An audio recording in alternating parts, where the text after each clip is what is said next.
하나님의 뜻은 이것이니 너희의 거룩함이라 곧 음란을 버리고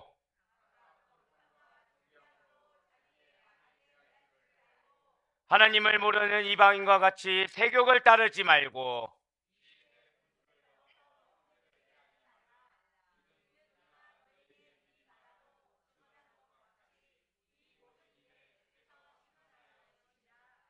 하나님이 우리를 부르심은 부정하게 하심이 아니요 거룩하게 하심이니 그러므로 저버리는 자는 사랑을 저버림이 아니요 너희에게 그의 성령을 주신 하나님을 저버림이라. 아멘. 할렐루야. 네, 주님께서 너무나도 사랑하시는 우리 아데포의 교회 모든 성도 여러분들을 주님 환영하고 축복합니다. 특별히 은혜를 사모하십니까? 네, 그죠. 여기까지 왔는데 은혜 없이 그냥 왔습니다고 하실 분들은 아마 없으실 거예요. 은혜를 정말 사모함으로, 은혜를 확신함으로, 그 은혜를 사모하고 확신하는 나의 삶에, 자, 절대 한번 크게 고백하실게요. 나의 삶에 은혜로 개입하십니다. 아멘. 네, 우리 그 사실 믿는 믿음으로 옆에 있는 분들한테 좀 이렇게 인사하시면 좋으실 것 같아요. 하나님이 당신을 사랑하십니다. 자, 한 번 더 인사하실 때 하나님이 당신을 기뻐하십니다. 자, 한 번 더 고백해 보실까요? 하나님이 그래서 은혜로 역사하십니다. 예, 아멘이십니까? 이게 신앙이 정말 중요합니다. 신앙이 뭐라고 말씀드렸죠? 예, 보통 이렇게 강조해서 물어보면, 강조해서 물어보면 정말 중요한 거죠. 신앙은 신뢰와 복종이라고 말씀드렸어요. 우리는 살아가면서 실수를 많이 합니다. 우리는 살아가면서 잘못이란 거를 해요. 나 아마 지금까지 살아가면서 나는 잘못한 적이 없다라고 이해하신 분은 아무도 없을 것입니다. 또는 특별하게 잘못한 것이 없다 여기저도 왜 후회될 만한 일들이 있다는 거죠. 아, 그 당시 때 이랬으면 좋았을 텐데, 이때 이랬으면 좋겠는데 라는 후회감이 들기도 한다라는 것입니다. 그런데 신앙이 있는 자는 잘못을 할까요, 안 할까요? 예, 합니다.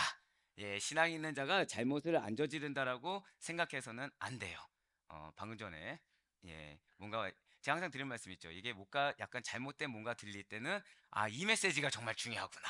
네, 어, 축복 있을지어다. 네, 맞습니다. 신앙이 있는 자는 내가 잘못이 없다고 여기서는 절대 안 됩니다. 오히려 신앙이 있는 자는 잘못이 있는 것을 알아요. 잘못을 저지릅니다. 죄를 저질러요. 근데 제일 중요한 건 무엇이라고요? 즉시로 인정하고 돌이키는 것입니다. 즉시로 인정하고 돌이키는 것은 오히려 신앙이 있기 때문에 할 수 있다는 거예요. 나를 신뢰하는 자는 잘못을 인정하지 않습니다. 왜냐하면 나를 신뢰하기 때문에 나를 감싸 안고 나를 포장하는 것이 너무 중요하다는 거죠. 하지만 나를 신뢰하지 않고 하나님을 신뢰하는 자는 무엇을 한다고요? 자, 절 따라 고백하실게요. 인정하고 돌이킨다. 네, 바로 그거라는 거예요. 오늘 사도 바울이 데살로니가 교회에 얘기하고자 한 것이 바로 그것입니다. 잘못이 없어 문제가 아니라는 거예요. 잘못을 모른 척하고 자꾸 그것을 잘못을 당연하게 여기는 거. 정확히 말씀드리면 사람이면 누구나 죄를 짓지를 당연하게 여기는 것이 아니라 아니야, 이건 잘못이 아니야. 이건 잘못이 아니야. 다른 사람들도 그렇게 살잖아. 왜 나한테만 그래? 내가 뭘 그렇게 크게 잘못을 했어? 라고 하는 것이 문제라는 거예요. 예, 데살로니가 교회 지금 우리 계속해서 살펴보고 있습니다. 데살로니가 교회 하면 어떤 교회라고 말씀을 드렸나요? 무슨 기쁨이 있죠? 예, 감사합니다. 개척교회는 어떤 교회입니까? 너무 이게 정답을 얘기하셔서 저 참고로 개척교회는 어떤 교회입니까로 물어본 적이 없어요, 제가. 자, 개척교회는 무슨 교회라고 생각하십니까? 아, 야, 고문연답이었는데요. 아, 요즘 여러분들이 얼마나 죄송해요, 이게 무시한 게 아니라 똑똑해지셨냐면 이제는 질문에 답이 있다는 걸 벌써 알아보셨었어요. 그러고서 아, 이러이런 답은 우리 목사님이 난감해하겠다는 걸 벌써 알기 시작하셨습니다. 그쵸, 아델포이가 개척교회죠. 근데 저는 개척교회지만 개척교회가 아니라고 말씀을 드리고 있어요. 어, 개척교회는 어떤 교회입니까? 개척교회는 절대 고백하실게요. 나 아니면 안 된다. 이게 있어요. 책임감이 있는 교회입니다. 책임감이 있는 교회인가 더불어 또 뭐가 있을까요? 자기 부인하는 교회입니다. 개척교회는 자기 부인하지 않으면 목회자든 중직자든 성도님들은 이 자리를 지키는 것이 힘들어요. 왜죠? 대형 교회는 어떻습니까? 한두 명 빠져도 티가 안 나요. 묻어갈 수가 있습니다. 근데 개척교회는 어떻죠? 묻어갈 수가 없는 거예요. 다 드러나는 거예요. 근데 여기서 은혜가 있습니다. 제가 개척교회지만 개척교회가 아니라고 한 건 무엇일까요? 개척교회답지 않은 은혜를 너무 많이 부어주신다는 거예요. 왜 부어주실까요? 교만하지 않기 때문입니다. 책임감이 있기 때문이에요. 거기에 더불어서 겸손하기 때문인 것입니다. 야, 여기서 아멘이 한 명도 안 나올 줄이야. 아, 아니 안 나와서 감사하다는 거였어요. 안 나와서 감사하다는 거였어요. 우리가 교만하게 그치 내가 책임감이 좀 뛰어나지, 그치 내가 좀 겸손하지, 아, 예, 이러면 얼마나 제가 또 난감하겠습니까? 네, 개척교회로서 지금 기쁨이 있는 교회예요. 기쁨은 다른 데 생기지 않습니다. 나의 책임감을 다해요. 나 아니면 안 된다라는 책임감이 있습니다. 근데 나를 드러내지 않아요. 겸손합니다. 영혼의 소중함을 알아요. 거기에 더불어서 누가 제일 소중할까요? 예수 그리스도의 은혜가 없으면, 한 번 더 쳤다 고백하실게요. 천수답의 은혜.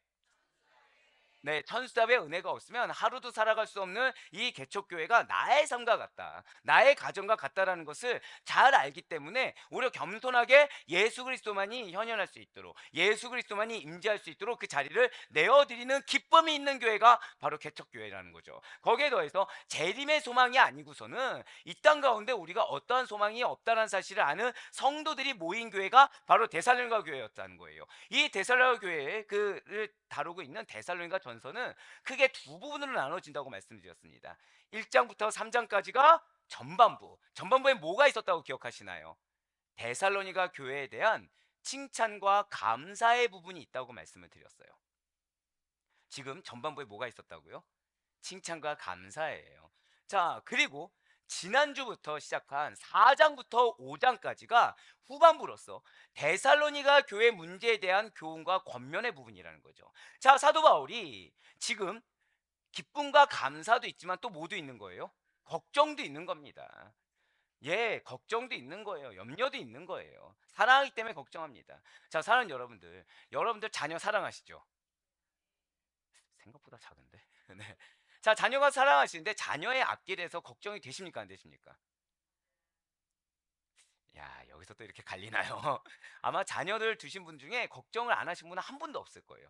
아무리 주변에서 이런 자녀 없습니다, 이런 아들이 어디 있습니까, 이런 딸 어디 있습니까, 아무리 얘기해도 마음으로는 기쁘지만 마음 한켠에서는 뭐예요? 아유, 길러보셔야 알죠.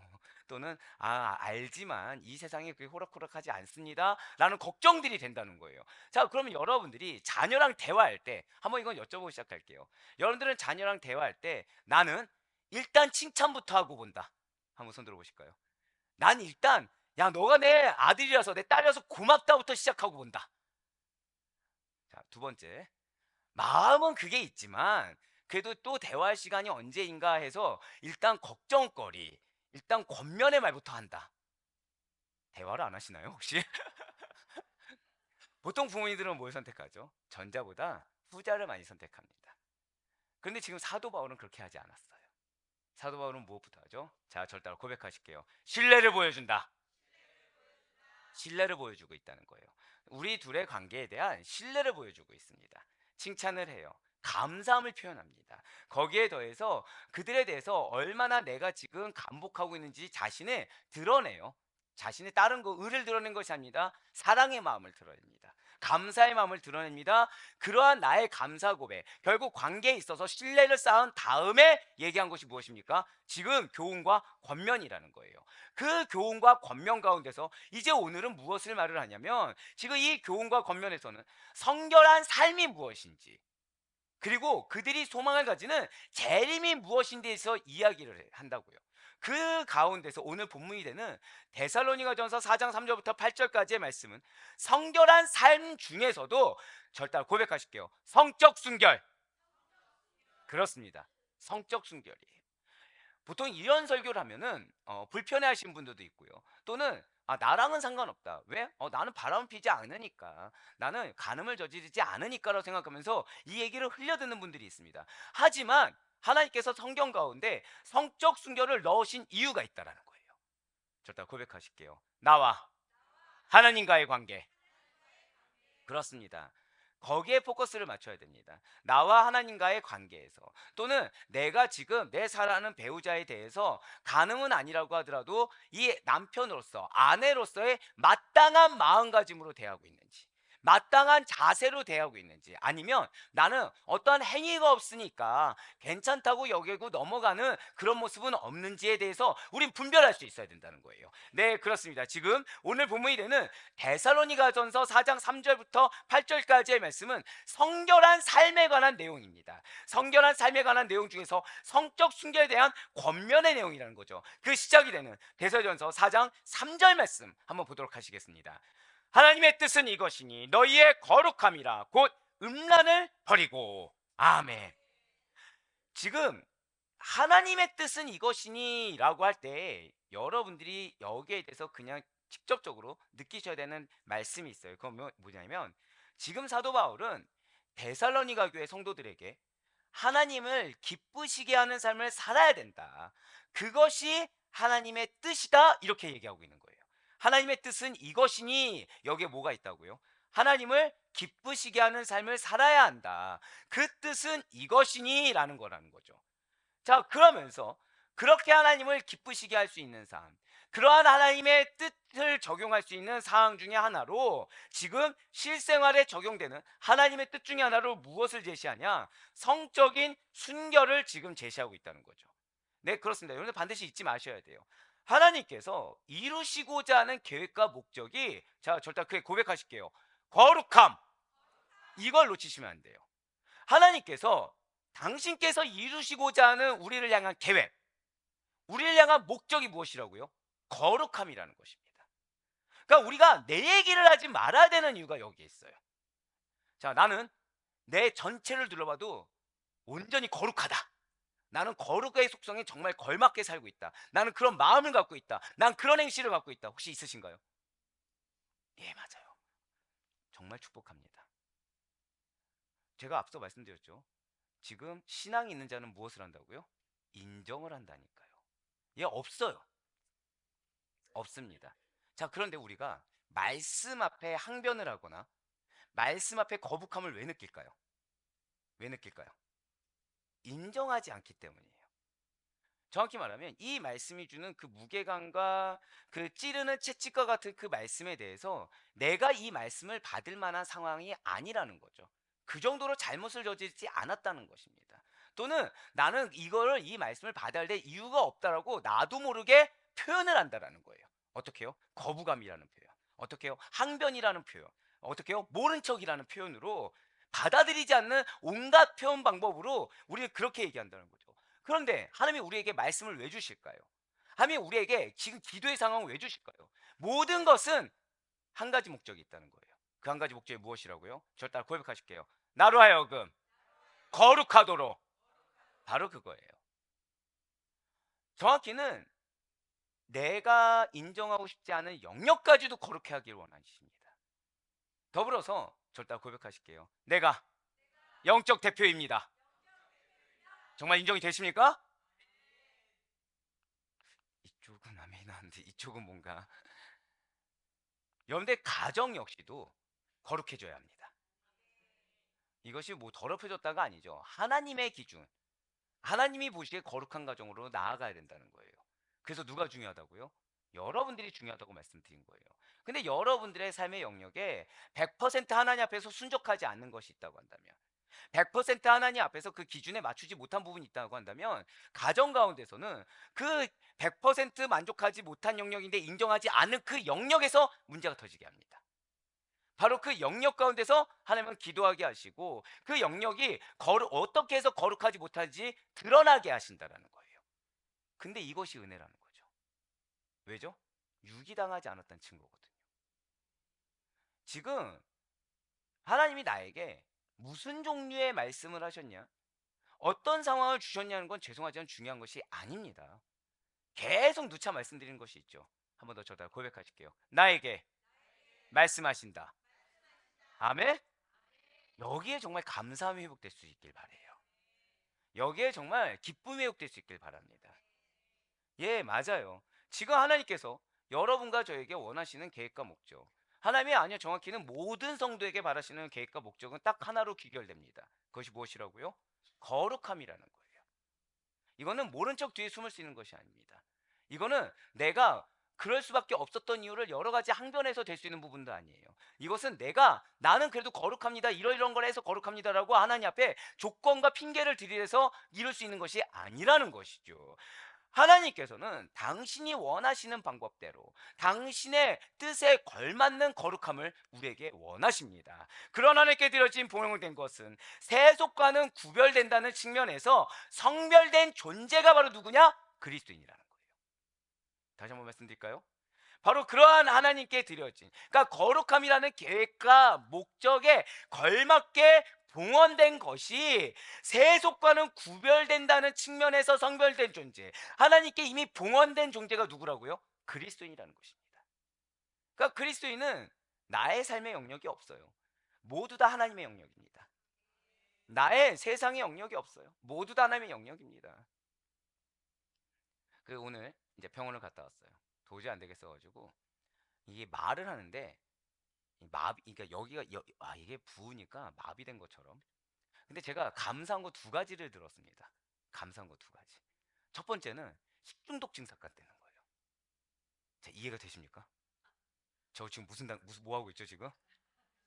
금식하고 있죠. 제가 먹는 게 뭐가 있을까요, 제가?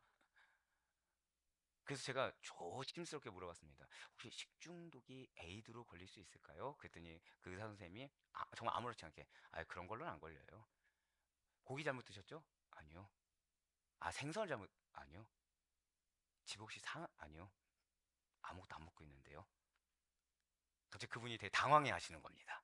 자, 그럼 전 식중독입니까? 아닙니까? 아니죠. 근데 놀라운 거는 그 다음 말입니다. 우리 성도님들 중에서는 원인을 알 수 없는 약간 포진 증상이 있는 분들이 있어요. 피로도라든지 뭐 이렇게 갑상선 기능이 저하된다든지. 그분 입에서 그런 게 나온 겁니다. 피로하거나 또는 이 속에 화가 가득 찬데 표현을 못 하든가. 그 순간 제가 이름을 말할 수 없지만 저희 아버지를 비롯해서 내가 뭔가 그분들의 마음을 썩였나 보다, 회개할 수 있는 은혜의 시간. 아무도 아멘 하는 거 보니까 나는 아니겠죠 라고 생각하시 그 얘기를 듣고 나서 이건 영적이구나 라는 생각을 하게 되었어요. 근데 영적인 걸 왜 겪게 하실까요? 보다 더 거룩하게 하길 원하시는 겁니다. 영적인 걸 왜 겪게 하실까요? 우리 성도님들의 고통을 성도님들의 고통으로 알지 않게 하시고 같이 경험하게 하는 겁니다. 그러고서 또 신기한 거는 무엇일까요? 자, 지금 저 말 잘합니까 못합니까? 예, 원래 잘한다고 생각하시면 안 돼요. 아까 팅팅 부었어요. 예, 또 이렇게 사역을 감당할 수 있는 힘을 주신다는 게 너무 감사한 거예요. 저 다 고백하실게요. 영적인 것은 영적으로, 영적인 건 영적으로 받아들여야 돼요. 그래서 하나님이 우리에게 질책의 메시지를 줄 때 그걸 영적으로 받아들이지 않잖아요. 그럼 나는 자존심이 상하게 됩니다. 나는 내 안에 있는 트라우마가 먼저 일어나게 돼요. 내 편견이 먼저 나오게 됩니다. 하지만 사랑하는 여러분들, 하나님의 말씀은 영적입니다. 믿으십니까? 영적이기 때문에 권위가 있습니다. 믿으십니까? 그럼 그 말씀 앞에 내가 아멘으로 순복한다는 것은, 근데 우리의 삶 자체가 하나님의 것이라는 믿음의 고백을 했다고 한다면 삶 곳곳에서 나에게 주어지는 하나님의 음성을 들을 수 있어야 된다는 거예요. 삶 곳곳 가운데 하나님은 우연히 발생한 일이 없게 하신다는 거죠. 그 발생한 일이 있을 때 영적으로 분별해서 아멘으로 순종해서 빨리 자복해야 된다는 것입니다. 만약에 여기에서 이 의사 돌팔이 아니야? 어떻게 이게 알지도 못하고 지금 이렇게 하면서 내가 불쾌했다고 한다면, 하나님은 나에게 오히려 얼토당토 않는 말을 듣게 해서 이것이 아니구나 하고 알기를 원하셨는데, 그것이 아니라 기껏 어렵게 병원까지 왔는데 기껏 한다는 얘기가 돌팔이 아니야? 어떻게 식중독이라기에 윗속이 지금 비어있는데, 이런 말을 한다면 은혜를 받을 수 있겠습니까? 아니라는 거예요. 반드시 기억하셔야 됩니다. 거룩함이라는 것은 범사를 영적으로 받아들여야 됩니다. 거룩함이라는 것은 범사 가운데 내 기준과 내 판단이 아니라 하나님의 음성으로 알고 바로 자복할 수 있어야 돼요. 그리고 범사의 거룩함이라는 것은, 절대 고백하실게요. 나는 하나님을 신뢰합니다. 아멘? 그걸 놓치지 말아야 돼요. 여러분들을 영적 대표로 세우셨다고 한다면 좀 죄송하지만 지금 많은 성도님들이 드디어 성장을 하셨어요. 감사해요. 성장하셨습니다, 실제로. 근데 문제가 생겼죠. 자, 어린아이가 유치원을 가면 책임감이 있습니까, 없습니까? 어떻게 생각하세요? 책임감 없죠. 유치원에서 근데 초등학생을 갑니다. 초등학교를 가요. 책임감이 있습니까, 없습니까?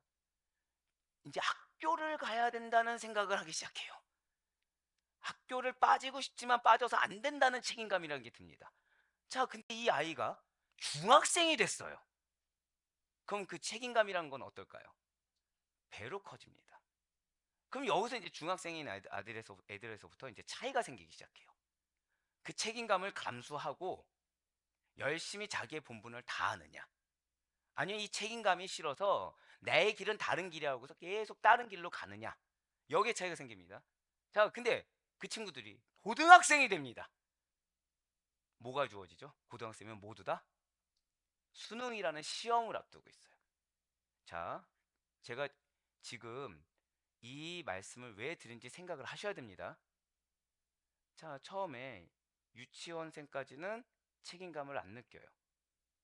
부모가 주는 걸로 잘 살아갑니다. 초등학교 때는 어떻죠? 역시 부모가 주는 사랑으로 잘 살아가는데 책임감이 조금씩 느껴지기 시작해요.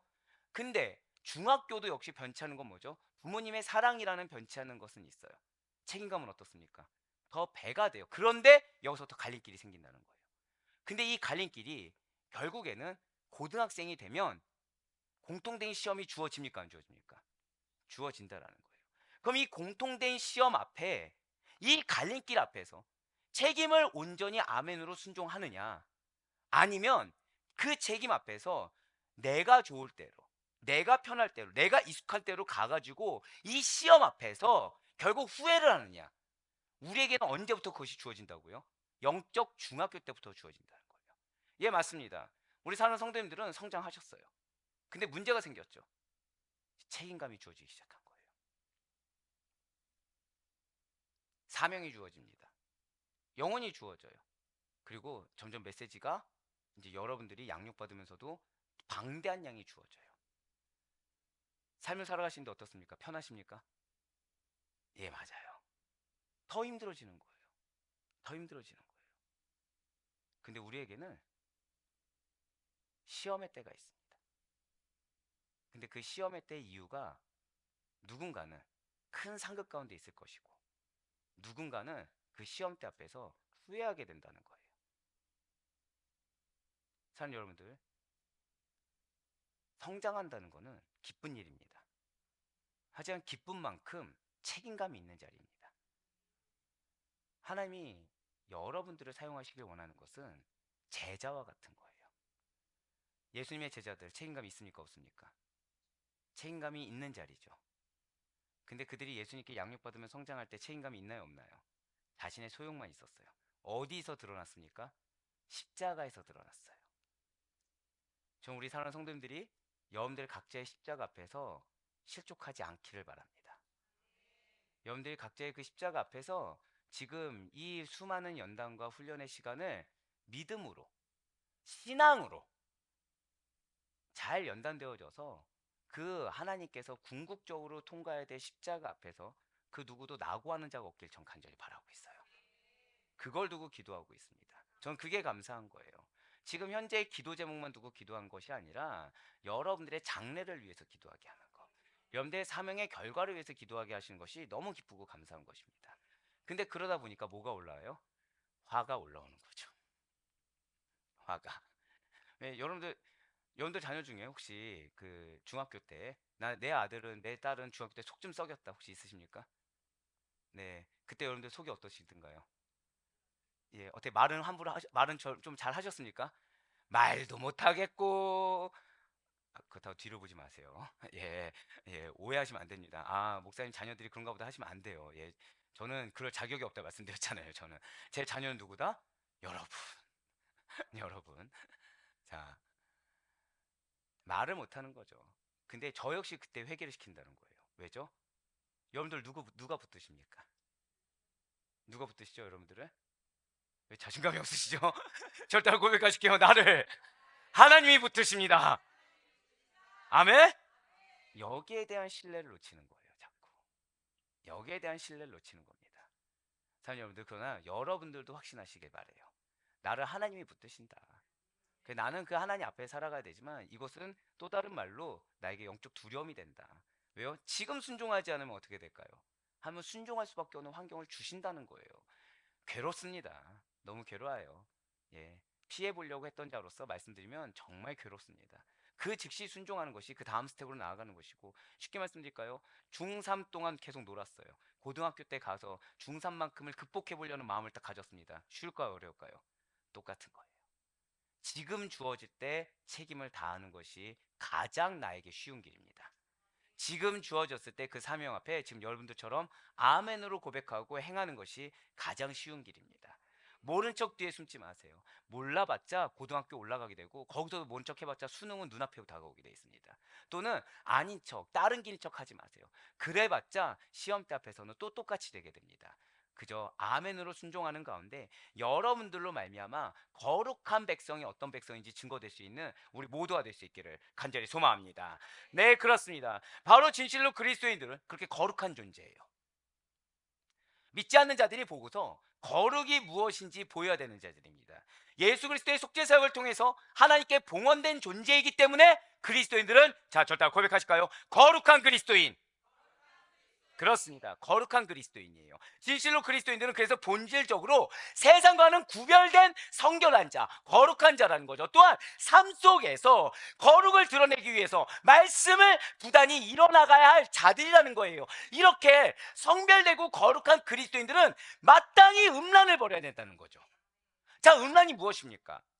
여러분들이 생각하는 음란이 무엇인가요? 음란이 무엇이죠? 보통 제가 3번 물어보면 답을 기다리는 겁니다. 네네네. 자, 이쪽 파트. 음란이 뭐라고 생각하십니까? 이 다음 사람들이 어떻게 대답하라고? 하나님 외의 것.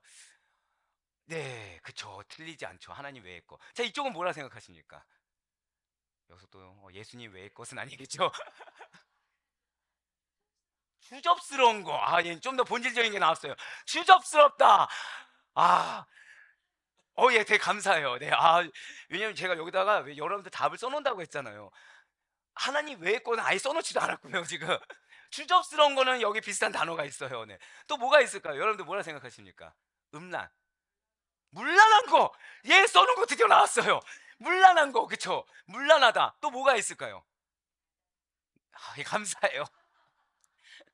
그러니까 우리가 보통 이제, 자, 음란이라는 걸 생각하면 좋은 게 있습니까? 없습니까? 좋은 게 없어요. 다 더러워요. 그, 추잡이란 단어가 확 먹히네.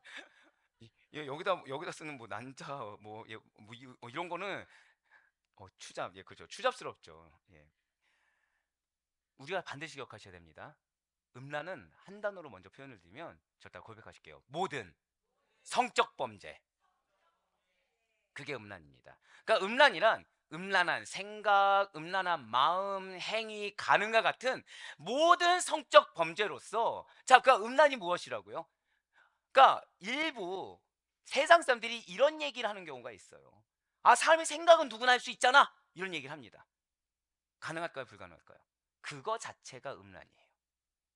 자, 근데 성경에 뭐라고 하죠? 음란을 삼가라. 이것이 무엇이냐면 모든 성적 범죄로부터 스스로를 삼가야 된다는 것입니다. 생각조차 마음조차 다 허용이 안 된다는 거예요. 거기에는 여러분들이 말씀하셨던 것처럼 조금이라도 더럽다고 생각될 만한 것들, 조금이라도 네, 추잡하다고 생각될 만한 것들은, 와, 이거 되게 이게 그 후크송이라고 하죠. 큰일 났네. 오늘 추잡이라는 단어 그만 써야 될 것 같은데. 모든 것들이 다 포함된다는 것입니다. 그러니까 그런 것들로부터 어떻게 해야 된다고요? 스스로를 삼가야 된다는 거예요. 자, 그러니까 다윗이 밧세바를 범했어요. 범할 때 밧세바가 유혹했습니다라고 핑계를 냈더라면 어떻게 됐을까요? 그럴 수가 없다는 거예요. 왜요? 성경이 말하는 음란을 삼가라는 것은 어떠한 환경에서도, 절대 고백하실게요. 스스로를 삼가라. 맞아요. 사명인 거예요. 책임인 겁니다. 제가 방금 뭐라 말씀드렸죠? 책임인 거예요. 성결한 삶을 위한, 그리스도인다운 거룩한 삶을 위해서 스스로가 지켜야 되는 것입니다. 스스로가 지켜서 스스로가 그것을 삼가야 된다는 거예요. 분명 지금 사도 바울은 어떠한 삶의 태도를 지금 권면하고 있습니까? 한번 저 따라 고백하실게요. 하나님을 기쁘시게 하는, 예, 이걸 절대 놓치시면 안 됩니다. 지금 우리 수요 은혜 예배 가운데 지금 당분간은 다 어떤 거예요? 하나님을 기쁘시게 하는 삶의 태도. 자, 우리 지금 특별 새벽 기도회 가운데 전도서를 통해서 계속해서 무엇을 얘기했죠? 하나님과 바른 관계를 통한, 예, 바른 자세라는 걸 염두에 두고 들으셨던 것처럼 지금 우리 수요 은혜 예배 가운데 어제부터 지금 당분간은 뭘 생각해야 된다고요? 이 모든 것은 다 하나님을 기쁘시게 하는 삶, 기쁘시게 하는 삶의 태도, 바로 그거라는 거죠. 그 중에 하나가 무엇이라고요? 스스로를 삼가야 된다는 거예요. 어떠한 추접한 생각, 나쁜 생각, 더러운 생각에서 마음가짐에서 다 삼가야 된다는 것입니다. 그러면서 제일 먼저 무엇을 해야 된다? 음란을 버리라. 근데 이것은 당시의 시대 상황과 밀접한 관련이 있다는 거죠. 당시의 헬라인은 성적 범죄라는 게 있을까요, 없을까요? 죄송하지만 거의 경범죄 수준입니다. 거의 없어요, 성적 범죄가. 왠지 아십니까? 그러니까 당시의 헬라인들, 그러니까 정확히는 로마의 경우에 대부분의 남자들이요, 결혼한 배우자 외에 다른 여성과의 음행을 아무렇지 않게 저지릅니다. 아무렇지 않게 저질러요. 실제 법은 있어요. 법은 있는데 문제는 바로 그 다음입니다. 이 말 한마디면 돼요. 나는 신전에서 제사를 드렸습니다. 이게 뭐냐면, 왜냐하면 로마인들은 헬라인들에 대한 존중이 있었습니다. 헬라 철학, 헬라 문학에 대해서 높이 평가하는 게 있었어요. 그래서 실제 로마 신화가 어디서 기인했죠? 여러분들 잘 아시는 것처럼 그리스 신화에서 기인한 거 알고 있을 것입니다. 그러다 보니까 그들이 따르던 문화 역시도 잘 받아들였어요. 근데 그 문화 중에 하나가 뭐냐면, 여러분들 혹시 아프로디테 아시지 않습니까? 미의 여신이죠.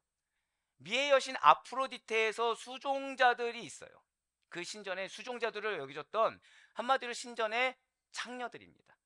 근데 그들과 음행을 하는 것이 그 안에 포함되어 있어요. 그러다 보니까 이것이 뭐냐, 당시에 제사를 드리는 이 예식 가운데 하나가 무엇이 있다고요? 음행이 있었다는 거예요. 신전의 여성들과의 음행. 그러다 보니까 이렇게 다른 여성과의 음행을 마치 뭐로 여기고 있는 거예요? 제사의 일부로 여겼다는 거죠. 제사의 일부로 받아들여서 아무렇지 않게 여겼다는 것입니다. 오늘날로 말씀드릴까요? 세상의 문화를 아무렇지 않게 받아들였다는 거예요. 이것은 세상의 문화야 라고 아무렇지 않게 받아들인 것입니다. 아는 지인 중에 경찰이 있어요. 강남경찰서에 있습니다. 근데 충격적인 얘기를 했어요. 지금 청소년들 범죄가 엄청 심각하죠. 엄청 심각합니다. 그 중에 하나가 무엇일까요? 예, 맞습니다. 드럭이에요. 너무 만연해져 있어서. 그러니까 이렇게 된 거예요. 어떤 법률의 기준을, 그 죄의 기준선 삼는 것이 아니라 무엇을 죄의 기준으로 삼았어요? 옆에 있는 사람이 하냐 안 하냐, 다수가 하냐 안 하냐를 기준 삼아 버렸다는 거예요. 그러면서 동현아, 너가 목사니까 정말 이건 기도해야 돼. 너희 성도가 아니라고 해도 이건 기도해야 돼. 우리나라 이러다 진짜 미래가 불안해. 나도 자녀가 있지만 이 자녀들 키우는 게 걱정돼 라고 얘기할 정도라고 했어요. 자, 그런데 한번 여러분들 젊었을 때나 학생 때를 생각해 보시길 바래요. 이렇게 다른 사람들이 하니까 나도 한다? 거기에 마약이 포함됐습니까, 안 됐습니까? 큰일 날 일이었죠. 근데 지금 어떻게 됐다고요? 더 심각해졌다는 거예요. 더 받아들이는 게. 그러니까 우리가 봤을 때 지금 이 이방 신전에서 이 로마의 경우, 이거 이해가 되십니까, 안 되십니까? 이해가 안 되죠. 근데 당시에 이 정도였다는 거예요. 이 정도로 한마디로 타락했다는 거죠. 이러한 사회 분위기 속에서, 그러니까 성적인 방종, 성적인 타락이 일상생활이었다는 것입니다. 그러니까 이 말씀을 접했을 때 오늘날 시대하고는 달라라고 받아들이거나 그렇게 받아들이시면 안 돼요. 만약에 오늘날 기록했으면 뭐가 기록됐을까요? 마약이 기록됐겠죠. 또 다른 어떤 범죄가 기록됐겠죠. 그러니까 당시에 누가 봐도 거룩성, 성결성을 침해하는 범죄 중에 하나가 성적인 범죄인데, 당시의 문화에서는 성적인 범죄가 존재했다고요? 아니라는 거예요. 너무 당연하게 이것이 일상 다반사처럼 문화처럼 이루어지고 있었다는 거죠. 그러다 보니까 문제가 무엇입니까? 죄가 죄인 줄 인정하지 않고, 문제가 문제인 줄 인정하지 않고 죄책감조차 못 느끼고 있다는 거예요. 자, 중요한 거는 하나님께서 일반 은혜를 통해서 모든 만물을 통해 하나님을 알게 하셨습니다. 믿으십니까? 모든 만물을 통해서 은혜를 알게 하셨습니다. 믿으십니까? 그럼 그들 마음 가운데 일말의 죄책감이 있을까요, 없을까요? 근데 그걸 모른 척한 게 문제라는 거예요. 일말의 거리낌이라는 게 있는데 그걸 모른 척하는 게 문제라는 거죠. 아닌 척한 게 문제라는 것입니다. 다른 여러 가지 핑계거리가 될 수가 있겠죠. 내가 이 정도 스트레스는 풀어야지. 다른 사람도 이렇게 살아가고 있는데, 옆에 아폴론도 그렇게 살아가고 있는데 나라고 해서 못 살 게 뭐 있어. 여러 가지 핑계거리 있을 수 있지만 이 네 명 가운데서 하나님의 심판대 앞에서 항변할 수 없을 만큼의 일반 은혜는 이미 주어졌다는 것입니다. 사랑하는 여러분들, 문제를 스스로 문제라고 인식하고 고백할 수 있는 것은 큰 축복입니다. 죄를 죄라고 인정할 수 있는 거, 내가 인정할 수 없다고 하는 게 중요한 것이 아니라 인정할 수 있다는 거. 설령 내 마음에 거부감이 들더라도 아니야, 내가 모르는 영역이 있을 수 있어라고서 아멘으로 고백할 수 있는 것은 그 축복입니다. 왜요? 최소한 이런 사회 문화에 동조되진 않고 있거든요. 지금 데살로니가 교회 성도들이 바로 이러한 타락한 사회 환경 속에 놓여 있었다는 거예요. 사도 바울이 걱정이 될까 안 될까요? 돼요. 그래서 사도 바울이 선택한 것이 무엇입니까? 너무나도 기뻐하는 사랑하는 자녀들이에요. 너무나도 사랑하고 감사하고 있는 사랑하는 영적 자녀들입니다. 금이야 오기야죠. 너무 귀한 신앙을 갖고 있는 거예요. 근데 그에게 선택한 것이 무엇이라고요? 오히려 그런 사회 문화가 있기 때문에 신앙을 더 잘 지킬 수 있게 하기 위해서, 더 믿음으로 승리할 수 있기 위해서 강한 권면을 하기 시작했다는 거예요. 그 첫 번째가 무엇이라고요? 저를 따라 고백하실게요. 스스로를 삼가라. 바로 그거예요. 그래서 사도 바울은 하나님을 기쁘시게 하는 삶을 권면함에 있어서 가장 먼저, 왜요? 사회에서 지금 가장 문제가 무엇이기 때문에, 이 음란의 문제였기 때문에 가장 먼저 성결한 삶을 살 것을 권면했다는 거예요. 자, 우리 아델포이 교회에 제가 핵심으로 두고 있는 메시지가 뭐라 생각하십니까? 너무 많은 말씀을 전해서. 저는 다른 거 아닙니다. 자기 부인이에요. 자기 부인. 십자가에 나를 못 박으라는 것입니다. 그래서 나를 주장하지 말라는 거예요. 인정하라는 겁니다. 인정해야 핵을 받고, 인정해야 성장하고, 인정해야 은혜 받는 것이기 때문에 제일 먼저 시작이 되는 것이 무엇이라고요? 자기 부인입니다. 그런데 사도 바울은 지금 제일 시대 상황 가운데 무엇을 시급하게 여겼다고요? 성결한 삶이라는 것이죠. 그렇습니다. 그리스도인의 몸은 성령님이 거하시는 거룩한 성전입니다. 그렇기 때문에 거룩한 성전인 몸에 음행을 저지른다는 것은 아무리 시대 문화가 어찌했든 사회가 어찌했든 간에 변치 않는 사실 무엇입니까? 하나님의 성전을 더럽히는 큰 죄라는 거예요. 이거는 변치 않는다는 거죠. 진실로 여러분과 저는 하나님께 영광을 돌려야 하는 거룩한 존재입니다. 믿으십니까? 그럼 우리는 거룩된 성전된 그 주님의 몸으로서 하나님께 영광을 돌려야 된다는 거예요. 우리의 육신이 어때야 된다고요? 거룩해야 된다는 거예요. 우리의 몸이 거룩해야 된다는 것입니다. 생각, 마음, 입술 나오는 거 하다못해 주일날 말씀드렸죠. 표현까지도 다 거룩해야 돼요. 아, 목사님 그거 왜 시카란 얘기입니까? 이미 그런 분은 회개하셔야겠죠. 무얼 전제를 둔 거예요? 내 마음 가운데 나의 생각, 나의 감정을 이미 전제로 둔 겁니다. 아니에요. 우리는 나를 통해 무엇이 드러나야 된다? 거룩성만 드러나야 돼요. 나는 실수였다고 할 수 있겠지만 그 실수는 담을 수가 없습니다. 실수가 반복되면 뭐가 되죠? 실수가 반복되면 실수입니까? 고의가 됩니다. 그건 더 이상 실수라고 할 수 없죠. 우리 삶의 영역에 하나님과의 관계에서 나는 실수라고 할 수 있지만, 나는 몰랐다고 할 수 있지만 고의가 너무 많다는 거예요. 그래서 말씀드리는 겁니다. 나는 실수라고 항변하기 이전에, 몰랐다고 하기 이전에 무엇을 하라? 인정하라. 하나님이 여러분들의 삶을 보신다고 한번 생각해 보시길 바래요. 여러분들의 마음을 보신다고 생각해 보시길 바래요. 여러분들의 언행이나 여러분들의 표현이나 여러분들의 어떤 손길에서 나오는 행동의 결과를 보고서 실수라고 인정해 주실 것인지, 아니면 불신앙으로 여기실 것인지, 그것도 고의성 짙은 불신앙으로 여길 것인지, 아니면 아유 하나님은 그러실 것이 아닐 거야 라고 내 위로 가운데 있을 것인지 한번 생각해 보시길 바랍니다. 하지만 지금 사도 바울은 단 한 차례도 너희들이 실수야라고 얘기하지 않고 있어요. 끝까지 뭐라고 얘기하고 있어요? 스스로를 삼가라. 그럼 우리는 맞습니다. 거룩함으로 하나님께 영광을 돌려야 돼요. 철저할 정도로 거룩해야 되는 것입니다. 그래서 사도 바울은 우리의 본질에 대해서 이렇게 권면하고 있습니다. 고린도전서 6장 18절부터 20절의 말씀을 나의 고백으로 생각하고 우리 다 같이 읽도록 하겠습니다. 시작.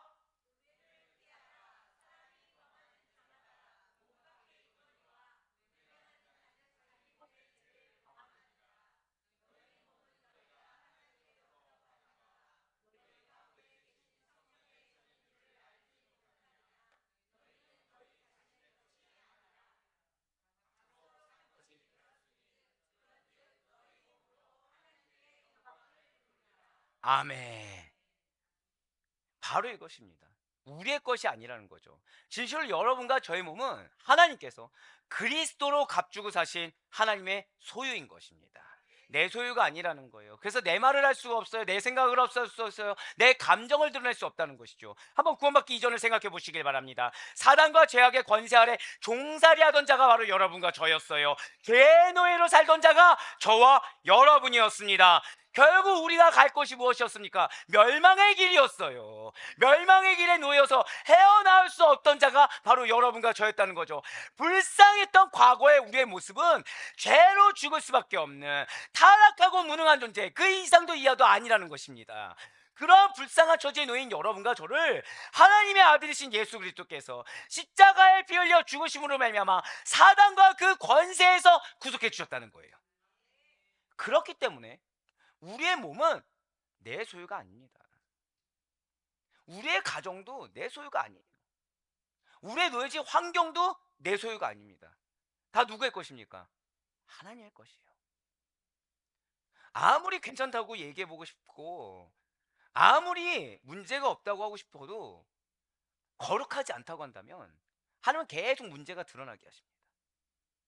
거룩하지 않다고 하면은 하나님은 온전히 하나님의 뜻에 부합하지 않으면 하나님은 계속 기도할 수밖에 없는 환경을 주세요. 근데 문제가 있죠.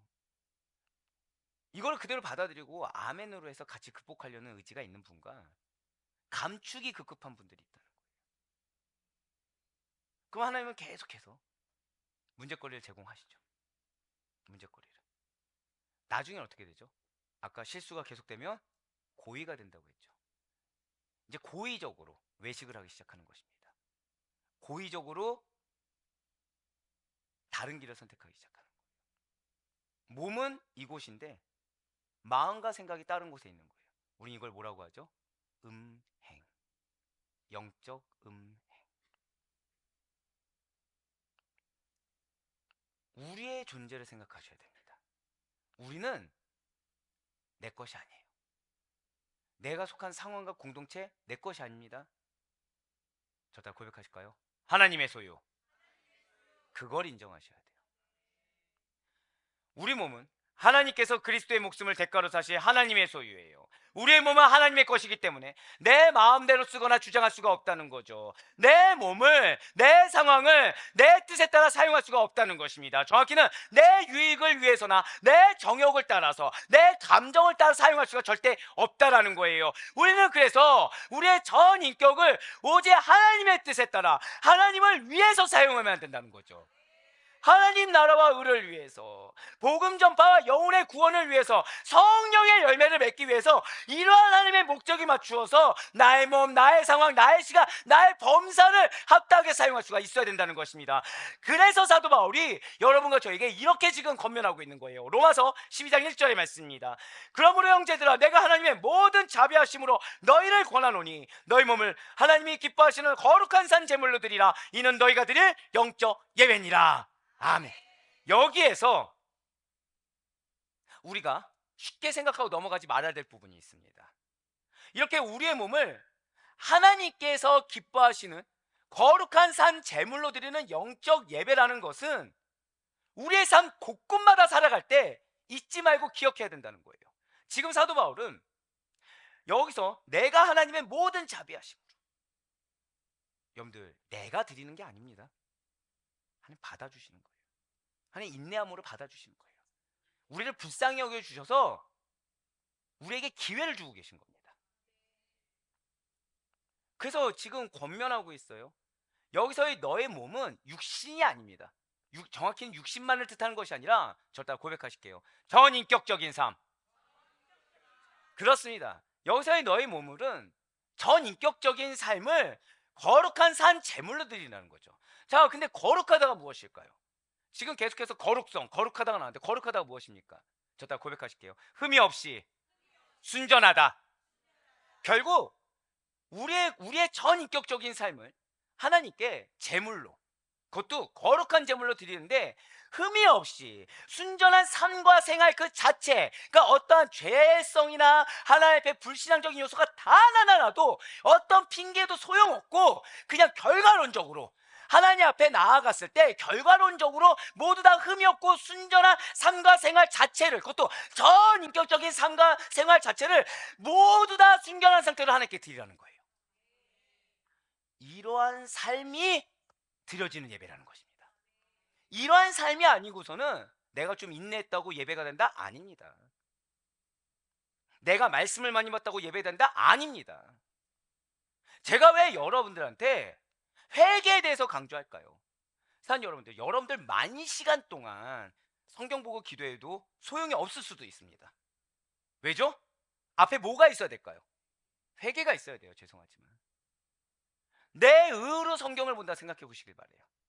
내 지식을 위해서 성경을 본다 생각해 보시길 바래요. 그게 이 성경의 하나의 말씀을 들리겠습니까? 절대 안 들려요. 내 마음속에 탐욕과 탐심으로만 기도를 많이 시간 했다고 생각해 보시길 바랍니다.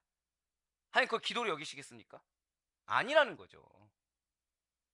자, 구약에서부터 신약까지 제사가 됐든 기도가 됐든 예배가 됐든 변치 않는 것이 있어요. 무엇이죠? 예배 드리기 전에 뭐 해야 됩니까? 제사 드리기 전에 뭐 해야 되죠? 물두멍에 씻어야 돼요. 그 다음에 뭐였습니까? 제물을 드리죠. 무엇을 위한 제물? 내 죄를 위한 제물. 내 죄를 속해야 들어갈 자격이 있지 않습니까? 예배와 기도 다 마찬가지죠. 나의 죄를 벗겨내지 않고서, 그러니까 마음 가운데 꺼리낌이나 불편함을 남겨두고서 예배 드린다? 말씀 본다? 기도한다? 어불성설입니다. 정말 은혜 받길 원하고 정말 이 마음의 후련함을 느끼길 원한다고 한다면 빨리 인정하는 게 우선순위라는 거죠. 빨리 인정하고 돌이키는 게 우선순위라는 것입니다. 지금 말씀을 보시길 바래요. 우리의 삶이 예배가 되어야 됩니다. 믿으십니까? 그런데 이 예배가, 하나님께서 받으신 예배는 흠이 없고 순전한 예배라는 거예요. 흠이 없고 순전한 나를 제물로 드린 거. 제물이 말을 할까요? 못할까요? 못하겠죠. 그러면서 지금 사도 바울은 자기의 몸을 정욕에 방임하지 말고, 이렇게 삶이 예배가 되어야 되는데, 삶이 흠없고 순전해야 되는데, 그 정욕에, 이 인간적인 욕심 때문에 그것을 방임해서 실수하거나 사고치지 말고 스스로 통제해서 하나님께서 정해주신 아내만을 취하라고 선포하고 있다는 거예요. 바로 데살로전서 4장 4절의 말씀입니다. 각각 거룩함과 존귀함으로 자기의 아내 대할 줄을 알고. 아멘. 지금 앞에 스크린을 보시길 바래요. 지금 붉은색으로 표시되어 있는 거룩함과 존귀함이 있습니다. 이 거룩함과 존귀함이 무엇일까요? 별표를 쳐놓으시면 좋을 것 같아요. 핵심입니다. 여기서의 거룩함은 저 따라 고백하실게요. 도덕적 성결. 도덕적 성결로서의 거룩이에요. 그러니까 이것은 세상적인 사람들로부터, 세속적인 사람들로부터 나의 몸을 구별해서 성결한 삶을 살라는 것입니다. 아까 말씀드렸던 로마서 12장 1절과 연계되는 말씀으로써, 즉 하나님 보시기에 세상에 속한 사람들과는 구별되는 흠이 없고 순전한 그러한 삶으로 그리스도인의 삶의 자세, 하나님께서 기뻐 받으시는 거룩한 산 제물로서의 예배가 되어지는 그러한 삶의 자세, 그러한 그리스도인의 삶의 자세에 합당하게 행하라는 거예요. 지금 누굴 대상입니까? 하나님 대상으로. 자, 존귀함은 무엇이냐? 존귀함은 고귀한 가치가 있는 것에 부여하는 거예요. 자, 존귀함은 어디에 부여하는 거라고요? 절대 크게 고백하실게요. 존귀한 가치. 이거 꼭 기억하셔야 됩니다. 존귀함은 고귀한 가치가 있는 것에 부여하는 것으로서, 자, 한 번 더 절대 고백하실게요. 영예와 존경. 네, 그것을 뜻합니다. 그러니까 이 존귀함은 영예와 존경이라는 것을 포함하고 있다는 거죠. 즉 무엇이냐면 아내를 고귀하게 여기라는 것입니다. 누가 봐도 사랑받기 위해서 지금 크게 아멘 하셨는데요. 네. 아내를 존귀하게 여기라는 거예요. 남편 얘기가 있었어야 되는데. 네, 이렇게 보고 해드릴게요. 아내를 존귀하게 여기라는 것입니다. 아내를 존귀하게 여기라는 것입니다. 자, 아내를 고귀하게 여기고, 그렇게 고귀하게 여기는 사랑함으로써 아내를, 자, 저 따라 고백하실까요? 높고 귀하게 여기라. 야, 이럴 때 회개. 지금 마음에 뭐가 있는 거예요? 불편함. 불편함. 근데 뭐 어떡하겠습니까? 성경은 그렇게 얘기하고 있는데. 다른 분이 했으면은 오해라도 하지. 제가 알기로는 애처가랑 사시면서 지금 예? 자, 즉 아내만을 고귀한 자로 여겨서 사랑함으로써, 지금 그냥 사랑도 아닙니다. 고귀한 자로 여기서 사랑함으로써 아내를 높고 귀하게 여기는 것을 증거하라는 거예요. 표현하라는 것입니다. 지금 우리 부목사님께서 다행이다. 오늘 설교는 우리 와이프 못 듣게 해야겠다. 지금 그 강렬한 의지 지금, 예, 지금 저 만면에 띈 미소, 야, 맞아요. 이 부분 쓸 때 제일 타이핑이 늦게 됐습니다. 그렇습니다. 결국 지금 거룩함은 누구를 대상으로 한 거라고요? 하나님. 또 까먹으시면 안 되죠. 지금 또 여러분들 생각에 다 지금 막 존귀함만 생각하면서 남편한테 나를 고귀하게 여기란 말이야 이러지 마시고, 나를 지금 높고 귀하게 여기는 증거를 보이래잖아. 성경이 그렇게 얘기했어 하지 마시고, 지금 앞에 뭐부터요? 거룩함부터 드러내시는 게 포커스입니다. 거룩함. 느끼셨죠? 아까의 아멘에 비해서 성격이 적어진 이 말. 주여, 큰일 났네. 오늘 다 존귀함만 기억하실 것 같아. 자, 지금 사실 되게 중요한 말씀이에요. 다시 스크린 좀 보여주세요. 지금 그러니까 사도 바울이 각각 거룩함과 존귀함으로 자기 안에 대할 줄을 알고는 결국 무엇입니까? 지금 거룩함은 하나님께 합당한 거예요. 하나님께서 인정하실 만큼. 존귀함은, 이 지금 존귀함은 누구에게 합당한 것입니까? 아내에게 합당한 것입니다. 결국 이 부부관계에 있어서 하나님께 합당하게 행하고 아내에게 합당하게 행하라는 것입니다. 지금 사도 바울은 거룩함과 존귀한 상태에 계속 머물러 있는 것을 기준 삼고 있어요. 이것이 특별한 것이 아니라 그러니까 너희들이 지금 그 문화 가운데 음행을 하는 것이 당연한 것이 아니라 너희에게 당연한 것은, 자, 절대 고백하실게요. 거룩함과 존귀한 상태, 이게 당연한 거라는 거예요. 거룩함과 존귀한 상태에 계속 머물러 있는 가운데 스스로 상관하, 즉 나의 몸을 통제해서 오직 아내만을 존귀하게 사랑한 것이 무엇인지 증거를 보여라.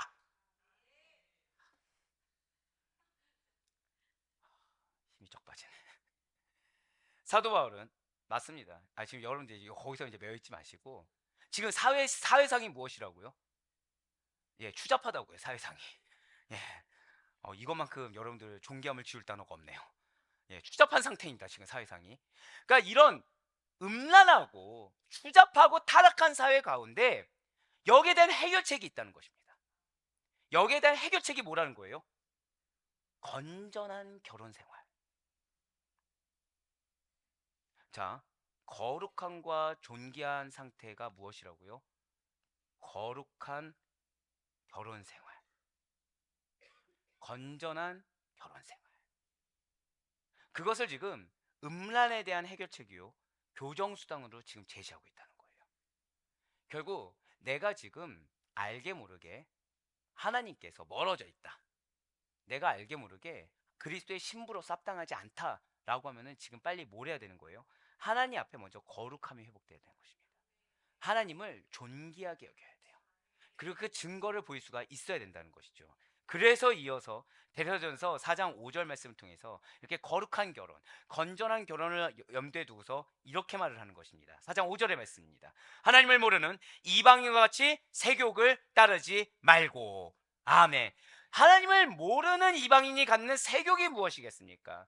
그것은 성령의 지배를 받지 못하는 자연인의 본성으로는 도저히 제어할 수 없는 육적인 욕망이 된다는 거죠. 성적으로 집착하는 아주 과도하고 잘못된 욕망이라는 거예요. 인간의 본성에서 나오는 적극적인 악한 욕망을 가리키는 것입니다. 이렇게 인간 본성의 내면에서 일어나는 제어할 수 없는 성적 욕망과 그 욕망을 외적으로 표현하고자 하는 바로 저급한 욕망들은 하나님을 모르는 이방인들이 따르는 자연스러운 모습이라는 거죠.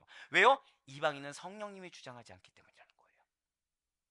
그렇다면 지금 5절에 나오는 이방인은 누구를 지칭하는 것입니까? 여기서는 단순히 헬라인 로마인만 지칭하는 것이 아닙니다. 유대인과 그리스도인을 제외한 모든 이방인이라는 거예요.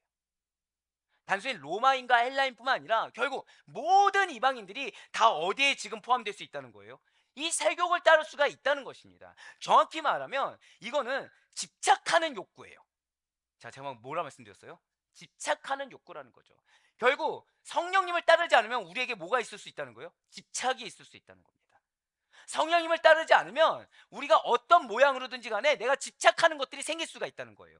하나님 외에 질투의 하나님이신데 그 하나님 외에 자꾸 사랑해서 집착하는 무언가가 생길 수가 있다는 거죠. 누군가는 나에게 집착할 수가 있습니다. 그러니까 내 니즈, 내 지성은 다 풀려야 돼요. 남들이 다 무시하는 거 절대 보지 못합니다. 왜요? 내 자존심이 더 나의 집착의 대상이 되고 있거든요. 누군가는 물질이 집착될 수 있겠죠.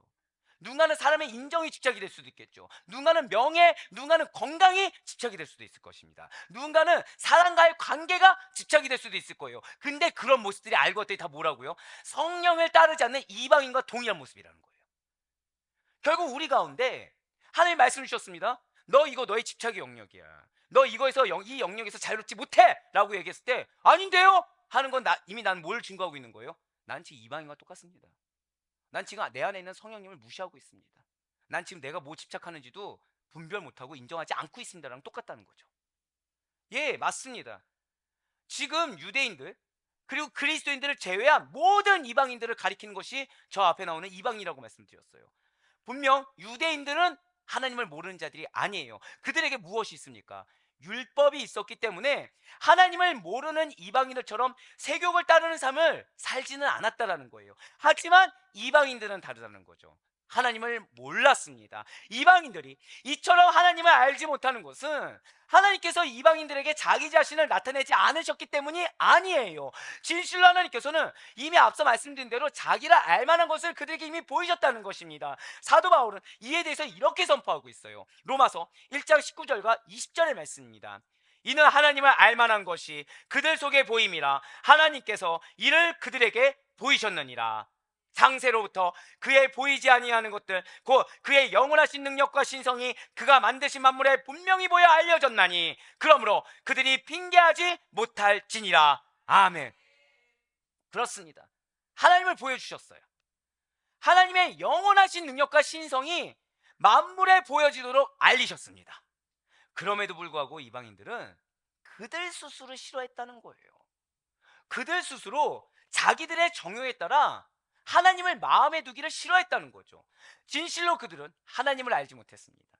진실로 그들은 하나님의 법도 알지 못했습니다. 자기 스스로가 기준이 되어버렸어요. 그래서 타락한 본성에 맞게 합당하게 행해버렸습니다. 죄 가운데 아무렇지도 않게 무엇이 문제인지도 모른 채 행하였습니다. 문제라고 얘기해도 인정하지 않고 행했어요.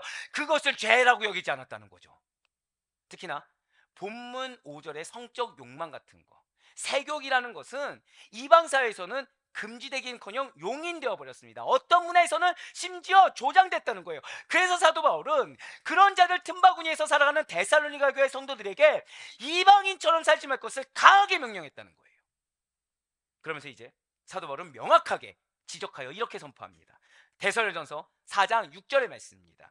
이 일에 분수를 넘어서 형제를 해하지 말라. 이는 우리가 너에게 미리 말하고 증언한 것 같이 이 모든 일에 주께서 신원하여 주심이라. 아멘. 지금 스크린을 보시면 6절에 지금 빨간색 글씨로 표현된 이 일은 사도 바울이 논의 중인 문제에 관한 일입니다. 어떤 문제입니까? 바로 앞절에서 말한 집착이에요. 집착. 음란에 집착하는 거, 세욕을 집착하는 문제라는 거죠. 이제 여러분들이 이제 분별하셨어요. 이것이 단순히 세욕이 아니라 오늘날 사회를 따지면 또 다른 문제일 수 있다. 결국 무엇입니까? 내가 지금 집착하는 거. 그리고 이 사회 문화 가운데 내가 알게 모르게 젖어들어서 문제를 문제라고 인식하지 못하는 그런 죄악들. 지금 그런 문제라는 거예요. 그러면서 두 번째 붉은색으로 뭐라 표현되어 있습니까? 형제를 해하지 말라라는 거예요. 그것은 이방인들이 하는 것처럼 하지 말라는 겁니다. 뭐냐? 이방인들은 타인의 아내를 넘보는 행위가 문제였습니까? 그냥이었습니까? 그냥 아무렇지 않았어요. 세상 사람들이 하는 것과 동일한 행동과 언행을 하지 말라는 것입니다. 우리의 언행에서도, 우리의 행동, 우리의 표현에서도 구별되어야 된다는 거예요. 세상 사람들과 동일하게 나와서는 안 된다는 것입니다. 즉 이웃의 아내나 아직 결혼하지 않는 여인을 성적으로 범하는 문제를 지금 디테일하게 지금 지적하고 있는 거예요. 세상 사람들 문화와 동일하게 흘러가면서 아 이건 문제가 아니야 사도 바울 지금 옆에 있는 사람도 다 이렇게 해 하는 말조차 하지 말라는 것입니다. 그렇습니다. 믿음의 형제인 다른 성도의 아내를 탐하거나 아직 결혼하지 않은 여인을 탐하여 그 형제에게 막대한 해를 끼치는 행위를 해서는 안 되는 것입니다. 여러분들이 구별되지 않는 거, 여러분들이 세상 문화와 동화돼서 살아가는 것은 반드시 여러분들에게 붙여준 영혼에게 해를 가게 되어 있습니다. 왜죠? 하나님이 여러분들에게 왜 붙여주셨죠? 그 영혼들을? 여러분들을 통해 예수님 만나라고 붙여주셨거든요. 여러분들을 통해 예수님을 보라고 하게 해주셨거든요. 근데 내 성향이 원래 그렇다고, 또는 아 옆에 있는 사람들이 그렇다고, 또는 세상의 부모가 그렇게 하더라고 해서 그걸 기준 삼아서 내가 나아가게 된다면 그 나에게 붙여준 영혼은 나를 통해 누굴 보게 되겠습니까? 예수님이요? 아니요. 세상 사람을 보게 되는 거죠. 나를 통해 누굴 보게 되겠습니까? 나를 보게 될 수밖에 없다는 거예요. 내 안에 선한 것이 하나도 없는데, 내가 지금 100% 거룩한 존재가 아닌데, 근데 나에게 왜 붙여주셨다고요? 예수님 만나라고 붙여주셨는데 나를 통해 예수를 못 만나는 거예요. 그래서 해를 끼치는 행위를, 그것도 막대한 해를 끼치는 해를 끼쳐서는 안 된다라고 지금 사도 바울이 이야기하고 있는 것입니다. 사도 바울은 성도로서의 순결을 지키기 위해서, 성도로서의 거룩함을 지키기 위해서 이와 같은, 자, 저 따라 고백하실게요. 악행이라는 거예요. 몰라서 행한 것도 아니고 실수도 아니고 단지 무엇이라고요? 악행이라는 것입니다. 하나님은 이미 다 알게 하셨는데 나를 보느라, 하나님 외에 세상 사람들을 보느라 악행을 저지른 거에 불과하다고 얘기하시는 거예요. 그러면서 디테일하게 지금 지적하면서까지 강하게 명령하고 있는 부분이 바로 이 부분입니다. 이렇게 분수를 넘어서 형제를 해하지 말아야 하는 이유에 대해서, 악행을 저지르지 말아야 되는 이유에 대해서 사도 바울은, 자 지금 맨 마지막에 빨간색 글씨로 뭐라고 나와 있습니까? 주께서 이 모든 일에 주께서 신원하여 주심이라. 신원하다가 무엇일까요? 이거 옛날 표현입니다. 신원하다. 네? 네? 아니요. 지금 앞에 건 맞고 뒤에 건 틀린 것 같아서 지금. 복구하다. 그러니까 앞에 보응하다고 하신 거죠? 예. 자, 커트하고 보응까지만 듣겠습니다. 예, 맞습니다. 공의를 행하다, 보응하시다, 심판하시다입니다. 자, 지금 다 뭐가 있어요? 공의를 행하다. 여러분들 공의하면 어떻게 느끼십니까? 심판이 딱 느껴지시죠? 보응하다. 역시 심판이 생각나시죠? 또 마지막 세 번째 말이 뭐예요? 심판하다. 우리가 실수를 반복하지 말아야 되는 이유가 바로 여기에 있습니다. 실수를 반복하면 뭐가 된다고요? 악행이 돼요. 근데 그 악행에 대해서 어떻게 하신다고요? 심판하신다는 거예요. 지금 형제를 해하는 일에 대해서는, 악행을 행하는 일에 대해서는 주님께서 공의에 입각해서 원수를 갚듯이 갚으실 것이기 때문에 그렇게 해서는 안 된다라고 지금 강조하고 있다는 거예요. 해함을 받는 형제가 비록 보복할미 없다고 할지라도, 또한 그에게 끼친 해악을 공권력이 관여하지 않는다고 하더라도 심판주께서 보복하실 것이다, 보응하실 것이다라는 사실을 잊어서는 안 된다는 것입니다. 우리 그리스도인들이 음란과 같은 성적 범죄에, 사회 문화에 해하는 그런 어떠한 범죄에 자신을 절제함으로 결코 방임해서는 안 되는 이유가 주께서 공의에 입각하시사 갚아주신다는 것에 더해서 또 한 가지가 이유가 있다는 거예요. 그것은 바로 하나님께서 여러분들을, 자, 저 따라 고백하실게요. 거룩하게 하시려고, 그렇습니다. 거룩하게 하시려고 부르셨기 때문이라는 거예요. 이에 대해서 데살로니가전서 4장 7절 말씀이 이렇게 말씀하고 있습니다. 하나님이 우리를 부르심은 부정하게 하심이 아니요 거룩하게 하심이니. 아멘.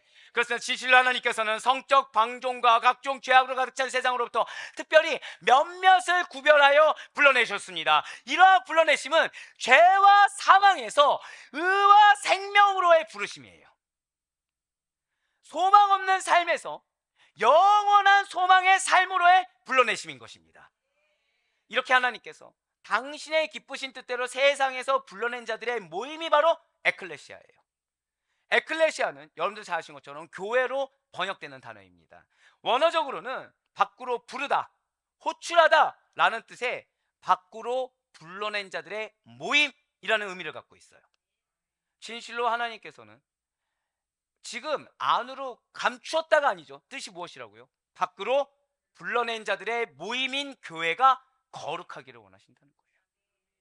그래서 세상 문화 들어오는 것을 싫어하십니다. 그래서 개인적인 사람이 우선되는 걸 싫어하십니다. 사람의, 죄송하지만, 상황을 고려해 주는 것을 싫어하십니다. 철저하게 공의에 입각해서, 철저하게 말씀에 입각해서 사람 눈치 보지 말고, 세상 눈치 보지 말고 구원과 복음을 선포해서 하나님을 만나기를 원하시는 것, 그것이 교회입니다.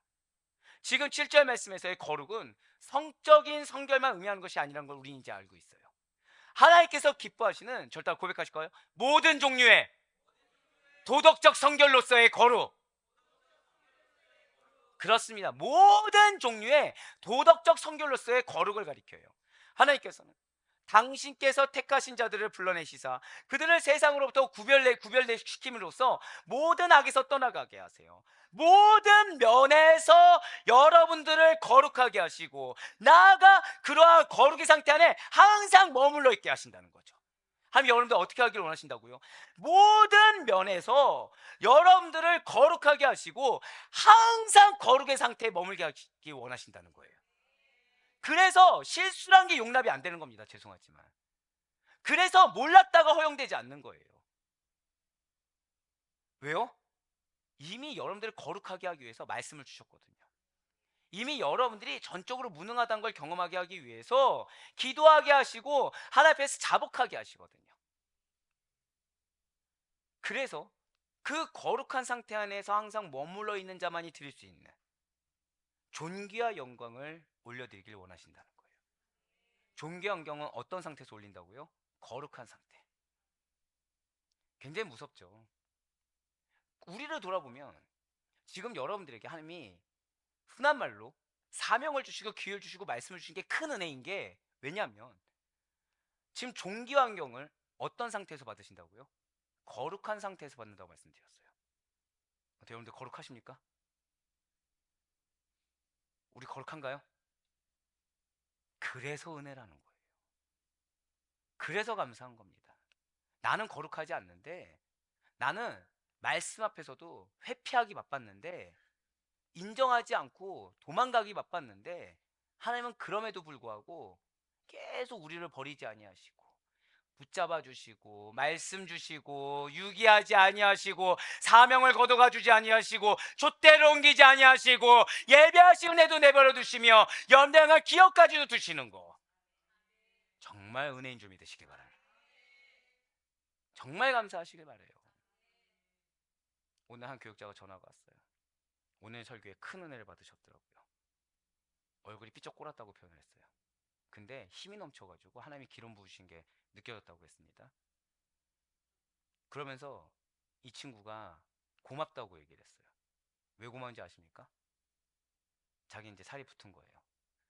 피곤한 거예요. 부교육자예요. 부교육자 지금. 피곤해서 지금 교회를 옮겨야 되냐 말아야 되냐, 힘들다고. 뭐 그럴 수 있겠죠. 근데 제 영상 보고서 회개가 된 거예요. 새벽 설교가 어지간한 주일 설교급으로 해주셔서 감사하다고 하더라고요. 그 친구가 감사할 게 뭔지는 모르겠지만 근데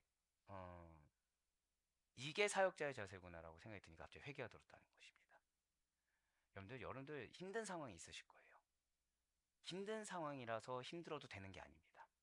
좋다 고백하실까요? 그럼에도 불구하고 바로 그거예요. 그럼에도 불구하고 신앙을 드러내세요. 그럼에도 불구하고 하나님 앞에서 열심을 드러내세요. 그 모습을 통해 누군가가 은혜를 받게 되는 거지. 다 잘하고 있는 상황에서 잘하는 거 세상 사람들도 합니다. 다 못하고 있는 상황에서 나도 덩달아 못하는 거 세상 사람들도 해요. 근데 하나님은 여러분들을 선택하셨다니까요. 구별되이 불러내셨다니까요. 왜요? 거룩함을 위해서. 거룩함은 내가 없는 겁니다. 거룩함은 철저하게 하나님께 올려드리는 거예요. 그렇기 때문에 부르심에 합당하게 행하지 아니하는 것은 불러주신 이를 근심하게 만드는 일이 됩니다. 지금 사도 바울은 성도를 향한 하나님의 뜻인 성적 순결을 권면하면서 이제 결론을 짓게 돼요. 한 번 더 거룩의 삶, 성결의 삶에 대한 당위성을 강조한다는 거죠. 이제 오늘 보면 마지막 절인 데살로니가전서 4장 8절 말씀 보도록 하시겠습니다. 그러므로 저버리는 자는 사람을 저버림이 아니요 너희에게 그의 성령을 주신 하나님을 저버림이니라. 이렇게 성적인 부정을 버리고 거룩함을 따라 살라는 교훈을 버리는 자는 단순히 이것을 가르친 사도 바울을 저버리는 것이 아니라는 거예요. 누구를 저버린다고요?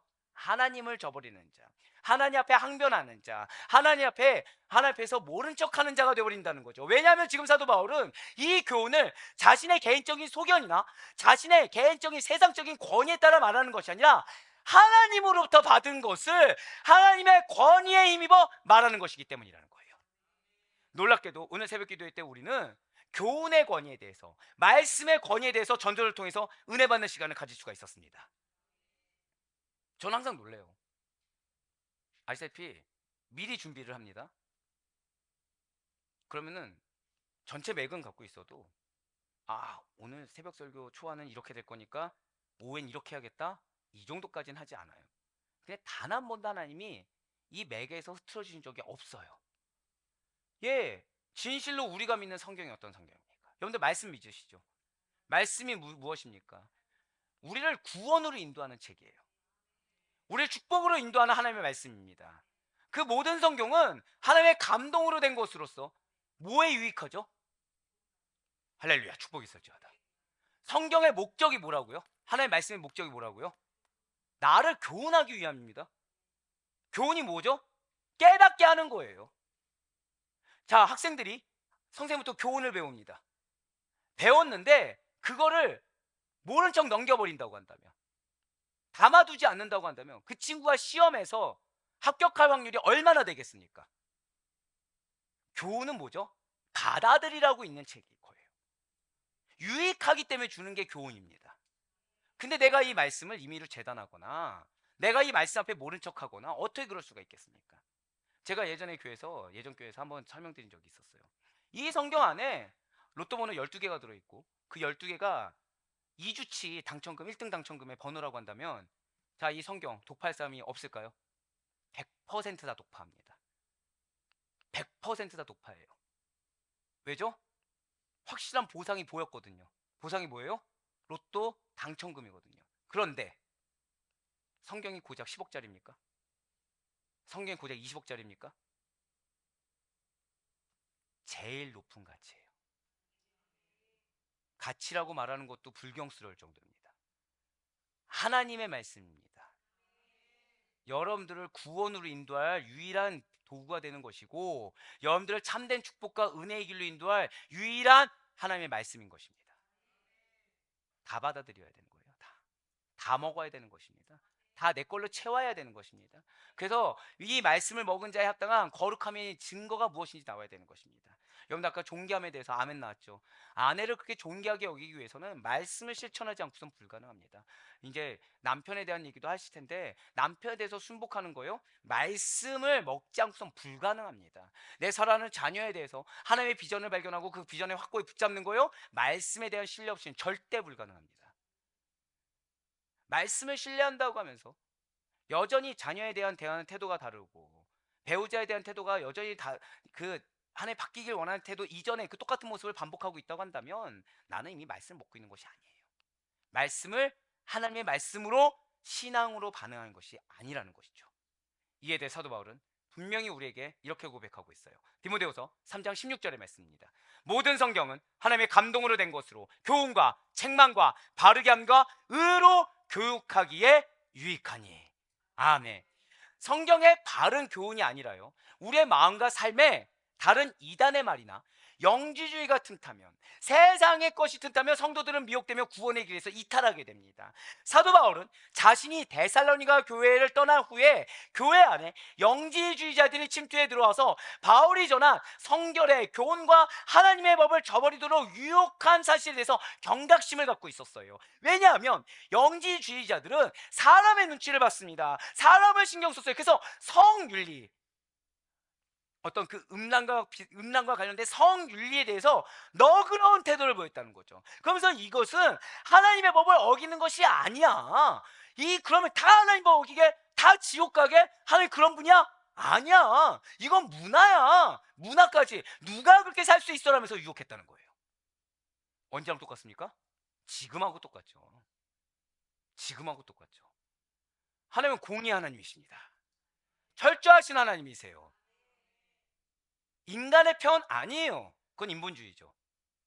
우리가 하나님의 편에 서야 되고 우리가 하나님 기준에 맞춰야 되는 거지, 하나님이 우리를 이해해 주신다? 빨리 버려야 돼요, 그 생각을. 물론 자비하신 하나님, 긍휼하신 하나님, 사랑의 하나님 맞죠.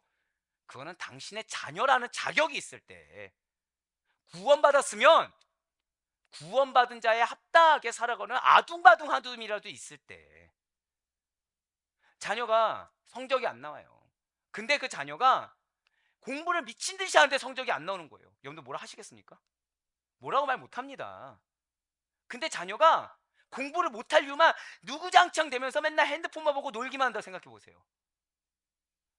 그럼 그 자녀의 말에 힘이 있겠습니까?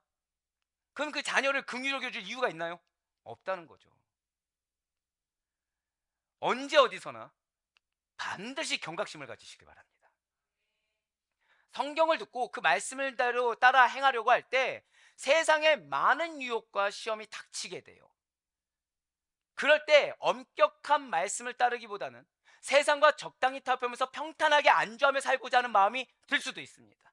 왜 나만이라는 생각이 들 수도 있고, 더불어서 좀 더 쉽게 가고자 하는 생각이 들 수도 있다는 거예요. 사탄은 유난 떠는 거야. 그 정도면 돼. 다 사람이 살고자 하는 거야. 예수님도 배고파 울었잖아. 사람이 감정 없는 무생물 아니잖아. 다 이해하실 거야. 그런 사람한테 내려오셨잖아. 좋은 게 좋은 거다 라면서 잘 기억하세요. 세상적인 안일주의와 적당주의를 전파하려고 할 거예요. 신앙은 적당히가 없습니다. 신앙은 아니람이 없어요. 하지만 8절 후반절을 다시 한번 더 보시길 바래요. 8절 후반절 보시면 너희에게 그의 성령을 주신 하나님을 저버림이니라 라고 붉은색으로 표현되어 있어요. 이 말씀이 전한 바가 무엇이겠습니까? 그것은 사도 바울의 교훈을 경시하여 성적 범죄를, 그 악행을 아무렇지도 않게 범하는 자들은 곧 그 안에서 말씀하시는 성령을 회방하는 자라는 거예요. 그 성령을 통해서 성결한 삶으로, 거룩한 삶으로, 존귀함을 올려드릴 삶으로 부르시는 하나님을 무시하는 자가 되어버린다는 거죠. 진실로 성령님은 거룩하고 성결한 영이십니다. 그러한 성령님께서 원하신 것은 오직 단 하나, 오직 성도가 거룩하게 되기를, 거룩함의 증거가 되기를 원하시는 것임을 반드시 잊지 마시길 바라겠습니다. 왜이겠습니까? 우리가 거룩하게 살 수 있는 것은 우리 안에 성령님이 거하시기 때문이에요. 진실로 성령님은 죄와 함께 거할 수가 없는 분이십니다. 성령님은 죄를 억제하는 사역을 담당하고 계세요. 제가 방금 뭐라 말씀드렸어요? 죄를 억제하고 계세요. 하지만 내가 인간의 언어로 나도 모르게 죄를 짓는다, 나 몰랐습니다 해도 결국 내 결과는 무엇이에요? 나는 성령님을 거부했습니다. 난 성령님을 억제했습니다. 난 성령님을 모른 척했습니다. 스스로가 증명하게 된다는 거예요. 이에 대해서 예수님께서 분명히 이렇게 말씀하셨습니다. 바로 요한복음 16장 7절과 8절의 말씀입니다. 그러나 내가 너희에게 실상을 말하노니 내가 떠나가는 것이 너희에게 유익이라. 내가 떠나가지 아니하면 보혜사가 너희에게로 오시지 아니할 것이요 가면 내가 그를 너희에게 보내리니 그가 와서 죄에 대하여, 첫 번째가 뭐예요? 죄에 대하여, 의에 대하여, 두 번째가 무엇이죠? 의에 대하여, 세 번째가 무엇입니까? 심판에 대하여 세상을 책망하시리라. 이거 누가 하신다고요? 성령님이세요. 성령님. 성령 뭐 하신다고요? 죄에 대해 책망하십니다. 뭐에 대해서 지금 책망하신다고요? 의에 대해서 책망하세요. 우리가 내 입으로 항변하지 말아야 될 이유가 바로 여기에 있습니다. 내가 온전한 의로운 삶을 살고 있지 않다? 여기에 자신이 없다? 그럼 말씀 앞에 우리가 할 건 딱 하나밖에 없어요. 아멘. 이거밖에 없어요. 나의 비전과 사명 앞에 하나님께서 그런 말씀 비슷하게 주셨을 때 아멘에는 없다는 거예요. 여기서 항변 백날 해봤자, 모른 척 백날 해봤자 나는 지금 뭐가 없다고 고백하는 거예요? 나는 의로움이 없습니다. 나는 지금 죄를 짓고 있습니다. 그러면서 뭐에 대해 책망하신다고요? 그 심판대 앞에서 영벌을 위한 심판을 받을 자인지 구원과 상급을 위한 심판을 받을 자인지 그에 대해서 책망하신다는 거예요. 사랑하는 여러분들, 제발 정체성에 합당하게 살 수 있는 우리가 되길 간절히 소망합니다. 익숙한 거 따라가지 마세요. 익숙한 거는 이 세상에 속한 육신의 것입니다. 내 경험 따라가지 마시고 모른 척 우매한 뒤에 숨지 마시고 내 어떤 혈기의 나를 순복시키지 마시길 바래요. 말씀에 순복하시길 바랍니다. 드러나게 하신 게 은혜예요. 비전 주신 게 은혜고요. 말씀 주신 게 은혜예요. 다른 게 은혜가 아닙니다. 내가 영적 부담이라고 느낀다? 할렐루야로 외치세요. 영적 부담을 느낄 수 없는 자에게 부담을 느끼게 하시는 거니까 할렐루야를 느끼세요. 갈급함을 느끼십니까? 할렐루야로 외치세요. 부족함을 느껴서 갈급함을 느껴서 하나님께 나아갈 수 있는 것이 은혜입니다. 진실로 성령님께서는 우리의 온 몸과 온 생각, 온 마음을 전적으로 주관하시는 분이시고 실제로 그렇게 하실 수 있도록 우리의 자신을 온전히 내어 맡길 수가 있어야 돼요. 오직 성령님을 따라 행하며 성령의 법만을 지켜 순종해야 되는 것입니다. 육체의 소욕을 죽이는 삶을 살아야 돼요. 제가 요즘 기도 가운데 계속해서 주시는 말씀이 있어요. 제가 지난번 양육할 때 한번 저의 울컥함이 드러났잖아요. 지금까지 혼나고 있습니다. 지금까지. 왜죠? 이유는 딱 하나예요. 드러냈다 이거예요. 드러냈다 이거예요. 두 번째 뭐죠? 여러분들, 우리 성도님들 마음 가운데 걱정을 끼쳤다는 거예요. 어려움을 줬다는 겁니다. 여기서 여러분들 어떻게 생각 드십니까? 아, 우리 목사님 그치 혼날만 하지 이렇게 생각 드십니까? 약간 늦는데. 네네. 근데 하나님 그런 분이세요. 근데 여기서 감사한 건 뭔지 아십니까? 지금까지 혼난다는 얘기는 뭐죠? 두 가지 중에 하나겠죠. 지금까지 이 혈기가 아직 안 죽었다. 두 번째 뭐죠? 하나님이 나를 아직 버리지 않으셨다. 지금까지 계속 말씀하신다. 너무 감사한 거예요. 너무 감사한 거예요. 어떻게 감사하지 않습니까? 하나님 붙잡아 주셨는데, 하나님 말씀해 주시는데. 왜 말씀하시죠? 저를 통해 이루실 게 있기 때문에. 여러분을 통해 이루실 일이 있는 겁니다. 그래서 고집스러운 나의 모습에도 불구하고 계속 얘기해 주시는 거예요. 근데 두려워하실 것은 있어요. 때는 한정되어 있습니다. 하나님의 시간이란 건 한정되어 있어요. 그 시간이 지나면 듣고 싶어도 못 듣게 됩니다. 소천하신 분 자녀들을 만나면 항상 나오는 얘기가 있어요. 항상 후회되는 얘기를 하십니다. 후회 중에 하나가 생전에 이런 말씀 좀 들을 걸, 생전에 좀 잘해드릴 걸 항상 후회를 해요. 우리가 그래서는 안 돼요. 하나님 말씀하실 때 들을 걸, 이 후회는 해서는 안 되는 것입니다. 맞아요. 진실 성령님께서는 우리로 하여금 결정적으로 하나님의 거룩한 말씀대로 성령의 법을 행하도록 도와주신다는 사실을 기억하시길 바래요. 그래서 내 감정을 따르지 않으면 우린 필연적으로 누굴 따르게 돼요? 성령님을 따를 수밖에 없게 되는 것입니다. 그래서 여러분과 저희 안에 내주하시는 성령의 음성을 들으시길 바래요. 바울이 전한 권면과 교훈을 여러분들의 삶의 실제가 되도록 힘쓸 수 있는 우리가 되길 소망합니다. 그래야 바랄 건 없기는 성결한 삶을 살기 위해서, 진실한 하나님 앞에 거룩한 삶을 살기 위해서 애쓰고 연단받고 훈련되어지는 모습을 통해 하나님의 기쁨이 되고 일평생 주님, 제가 정말 부족하지만 거룩한 삶을 살겠습니다. 하나님의 말씀 앞에 순종하게 해서겠습니다. 더 이상 익숙한 나를 붙잡지 않겠습니다라고 다짐하시는, 그리하여 여러분들을 향한 하나님의 거룩한 뜻을 이루어드리는 칭찬받는 우리 모두가 될 수 있기를 주님의 이름으로 간절히 축원합니다.